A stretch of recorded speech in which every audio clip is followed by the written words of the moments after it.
জামালপুর জেলার সরিষাবাড়ী উপজেলার পিংনা ইউনিয়নে গোপাল জেনারেল হাসপাতাল মানুষের চিকিৎসা সেবা নিশ্চিত করতে একটি আলোচনা সভা আয়োজন করেছে। বৃহস্পতিবার সকাল 11টায় হাসপাতালের মিলনায়তনে সভা অনুষ্ঠিত হয়। ডিএমএফ আব্দুল মান্নানের পরিচালনায় সভার সভাপতিত্ব করেন মোহাম্মদ আব্দুল হামিদ। প্রধান অতিথি ছিলেন প্রফেসর ডক্টর এম.এ. রহমান। সভায় উপস্থিত ছিলেন বিএনপির নেতৃবৃন্দ, পল্লী চিকিৎসক, ফার্মেসি মালিক ও ওষুধ কোম্পানির প্রতিনিধি, স্থানীয় সামাজিক ও গণ্যমান্য ব্যক্তিবর্গ।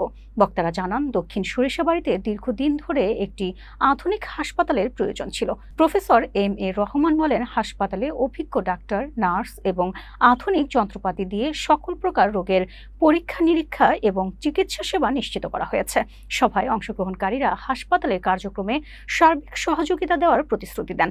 অনুষ্ঠানের সমাপ্তিতে হাসপাতাল কর্তৃপক্ষ উপস্থিত সবাইকে মধ্যাহ্ন ভোজের ব্যবস্থা করেন।